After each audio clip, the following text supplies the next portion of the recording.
one usually उधर ठीक है fine. Yeah. Okay. So when you talk of climate change mitigation, one thinks of air pollution as some sort of a co-benefit of climate change mitigation. But in countries like India, where pollution is actually a much more immediate problem, you can actually change the lens, and that is what this little we did a study, and this is what I'm going to talk about. So this is the real motivation. If you actually look at pollution as the real issue, and think of what first of all, what is the real cost of pollution to society? What is the social cost of pollution to society? Not the cost of electricity from coal as such, but what is the cost of society? And then if you can do so from the policymaker's point of view, you want to look at the cost of power plus the cost of to society of that power, and then make a proper analysis of which kind of power is better, and how we can incorporate this analysis in how we think about the electricity sector and how we plan for it in future. And this is really important for this for at least India, because India is the only large country where you can see that our emissions are expected to grow quite rapidly. Even China's emissions are not expected to grow that rapidly. It's the only large country with emissions expected to grow. And more importantly, so here if you look at that gray bar, the gray bar is coal. And this is the, again, India would be the only country where by most projections people expect electricity from coal to approximately double, emissions from coal to approximately double by 2030.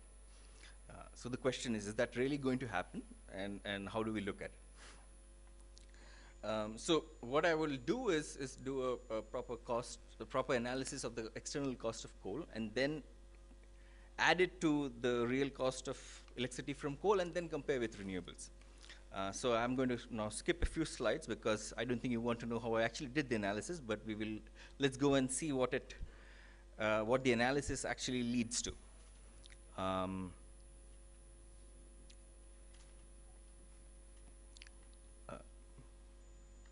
Where is that? Okay. So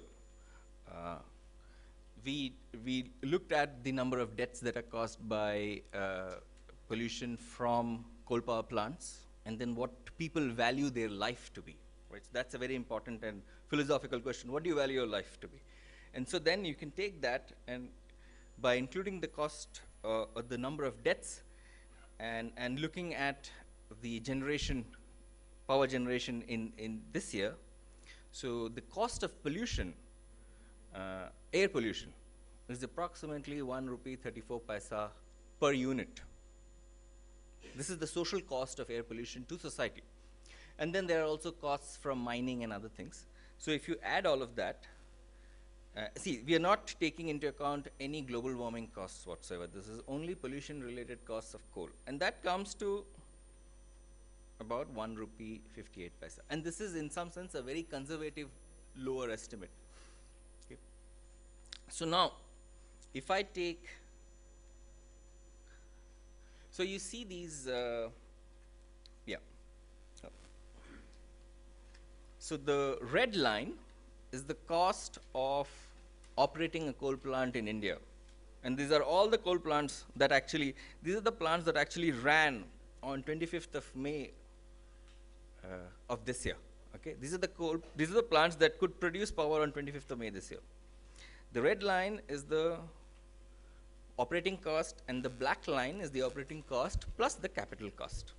Okay, and the band that you see, the yellow band is the cost of solar power that from the plants that will start this year. These were bidded last year; they will start this year. And the blue band is for wind generators that will start this year. And the yellow lines, the lines in the middle are the means. So now you can see, and this, by the way, this is the real cost of operation. Okay. Now I add the cost of pollution. So if you add the cost of pollution, from a social point of view, from a society's point of view, coal plus the cost of pollution makes coal more expensive than renewable power, almost all of it. And this is the situation today. Of course, if you read the newspapers, you will know that we have a lot of excess coal capacity, right? We have about 40, 50 gigawatts of coal that is excess, and we don't need, and there was a report that came out from the government early this year that you actually don't need any more new coal plants for the next 4 or 5 years because you have a lot of capacity. At the same time, we have a massive expansion in renewables happening. And there's a reason for it. You just look at these numbers, renewables is cheaper than coal. And if you, for example, in Karnataka, our coal plants, we have some coal plants. Karnataka is right now the #1 state in renewables in the country. The coal plants of Karnataka are running at 35% utilization because they're just too expensive. So this is the situation today. And so we have some excess capacity in coal. We are putting out a lot of renewables. What's going to happen in, say, by mid-2020s? By mid-2020s, we will have much more renewables than you have today. But you will need, but the renewables, vary a lot. So you need what you will call balancing power, which means that you must have a coal plant or some other renewable plant which you can operate at will, which is called dispatchable. You can dispatch the plant, right? It's not at the mercy of weather or nature, but you can control it. So the question is, what is going to happen in 2025?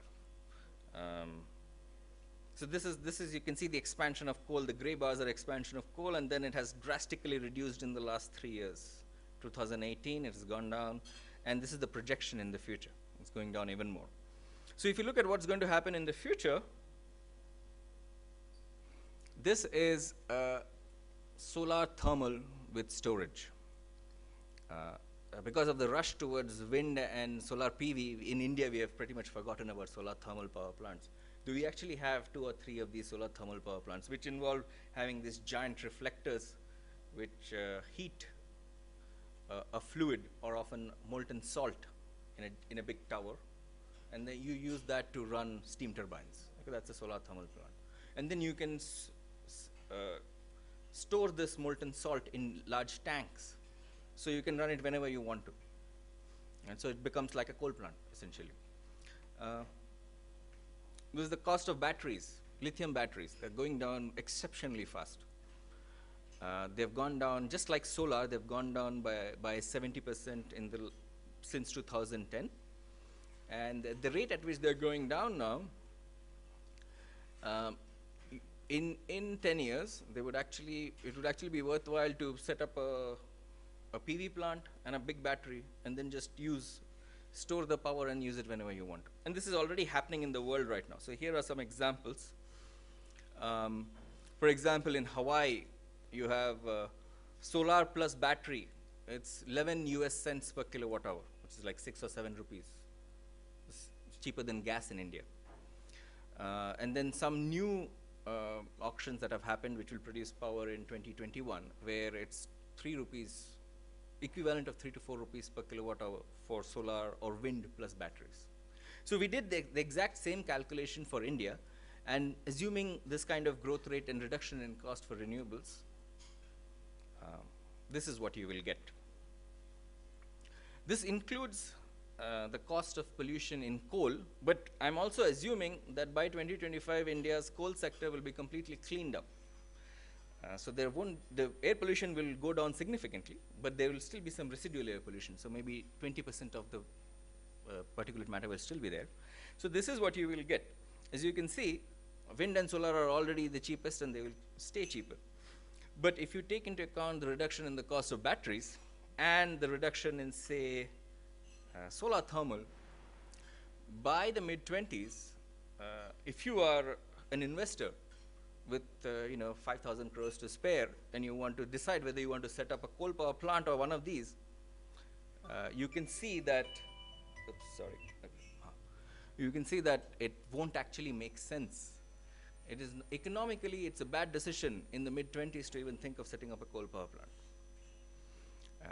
So this is what the goal of my talk was, so that if you actually took the cost of air pollution into account, both now as well as 10 years from now, the conclusion should be that the age of coal is really in trouble. Of course, that doesn't mean that we are going to shut down our coal plants. We have a lot of coal and we'll be using them. What it means is that new coal plants will not be economical. But if you already have an old coal plant, you can use the power from the plant, put it in a battery and use it whenever you want to, or use it directly, right? So essentially in 10 years, you will actually see a reality where we might never, build another new coal plant. And so from the air pollution point of view, you have in some sense also solved a big part of the climate change mitigation problem that India faces. That's it. Thank you very much.